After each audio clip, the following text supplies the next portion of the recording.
नमस्कार मित्रों, मैं कौशल उपाध्याय अपने YouTube चैनल गोमा एस्ट्रो के माध्यम से आपके सामने फिर से एक नया वीडियो लेकर के प्रस्तुत हुआ हूं। आज का वीडियो बहुत ही इंटरेस्टिंग होने वाला है। आज हम लोग बात करेंगे मांगलिक दोष की।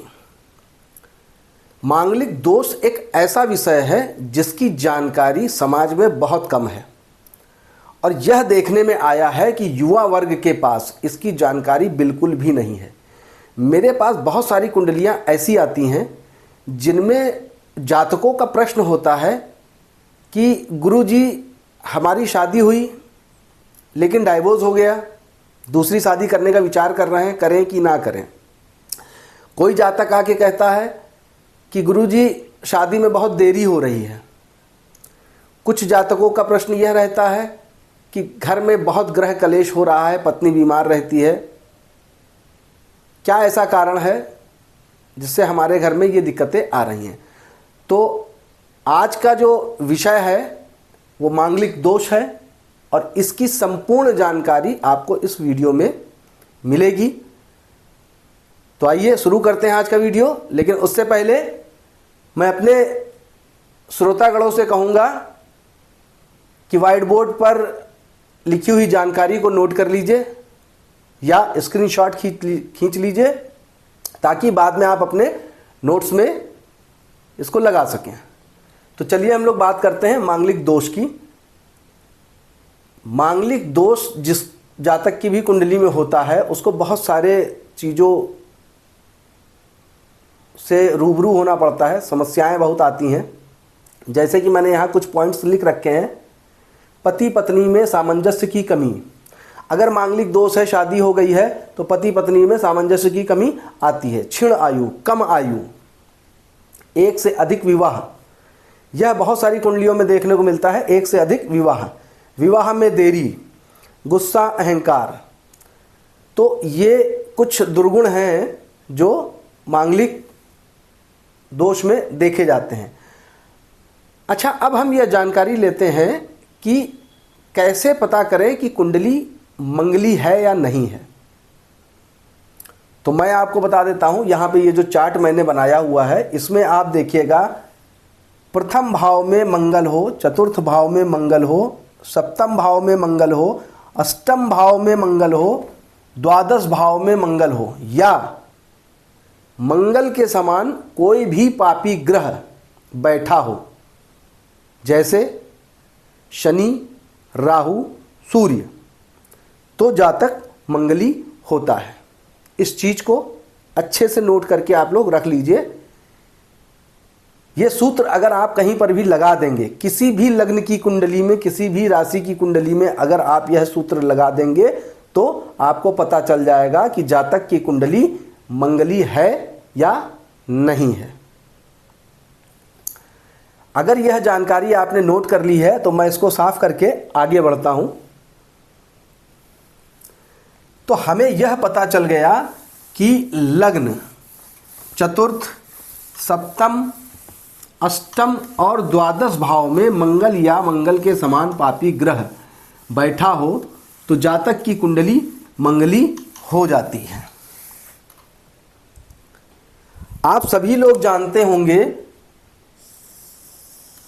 कि सप्तम भाव, पुरुष की कुंडली में सप्तम भाव जो है वह पत्नी का स्थान है और सप्तम भाव का कारक ग्रह शुक्र है।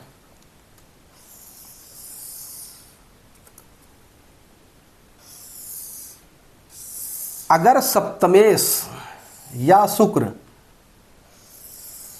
अच्छी अवस्था में नहीं है, पीड़ित अवस्था में है, तो ये आपको देखने को मिलेगा कि उस जातक का दाम्पत्य जीवन बहुत अच्छा नहीं होगा। लग्न में बैठा मंगल या लग्न में बैठा शनि या लग्न में बैठा राहु या लग्न में बैठा सूर्य, किसी भी ग्रह की सप्तम पूर्ण दृष्टि अगर लग्न में बैठा है तो सीधे पत्नी स्थान में पड़ेगी। यहां से शनि की पूर्ण दृष्टि, यहां से राहु की पूर्ण दृष्टि, यहां से सूर्य की पूर्ण दृष्टि, पति स्थान में पत्नी स्थान में पड़ेगी, मैंने पत्नी की जगह पति बोल दिया, सॉरी, पत्नी स्थान में पड़ेगी। यहाँ से अब फिर से देखिए, अगर मंगल बैठा हो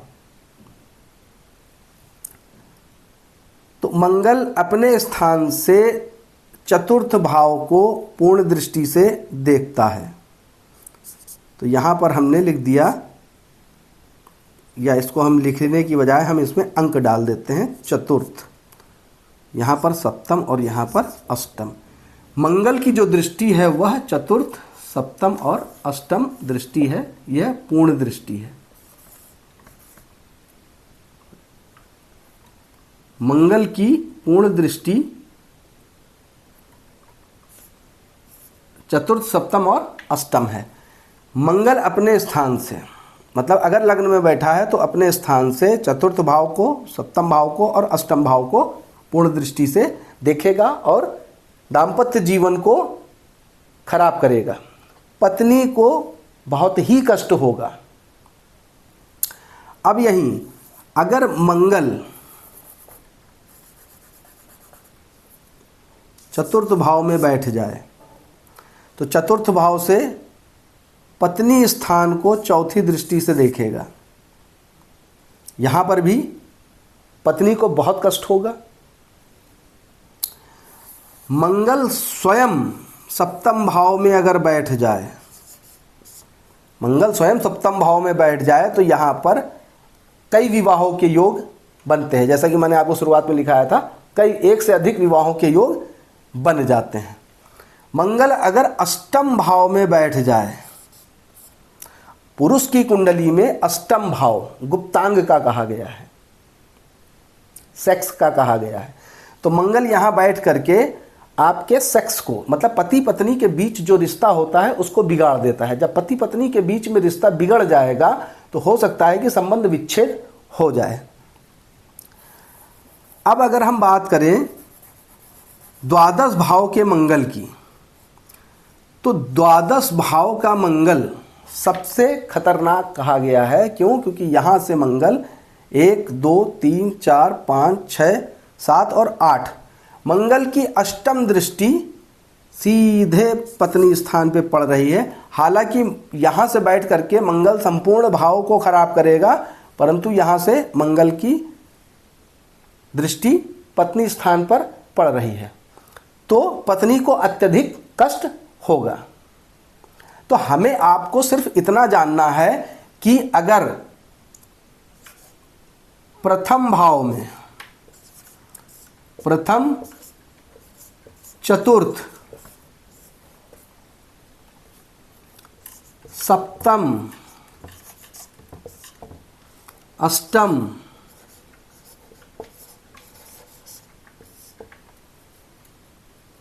और द्वादश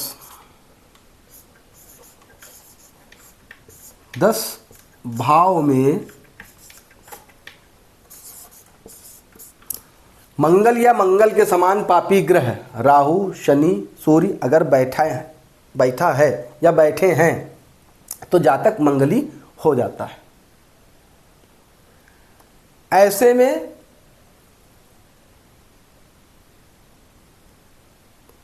मंगल की शांति के उपाय बताए जाते हैं। गुरु वगैरह, ज्योतिषाचार्य वगैरह मंगल की शांति के उपाय बताते हैं। परंतु मेरा मानना है कि अगर जातक मंगली है, पूर्ण मंगली है, तो उसको अपने बराबर के मंगली लड़की से या लड़के से विवाह करना चाहिए, ताकि उसका विवाह एकदम सफल रहे। और ये देखा गया है कि कोई मंगली लड़की या कोई मंगली लड़का का विवाह उसी के बराबर के मंगली लड़के या लड़की से करा दिया जाए तो विवाह जो है वह श्रेष्ठकर होता है। तो यह जानकारी जो है वो आपके लिए बहुत ही महत्वपूर्ण होगी। आज मैं अपनी वाणी को यहीं विराम देता हूँ। नेक्स्ट वीडियो में मैं मांगलिक दोष के बारे में आपको और ज़्यादा जानकारी दूंगा। मैं आपसे इजाज़त लेता हूँ। नमस्कार, आपका दिन शुभ हो।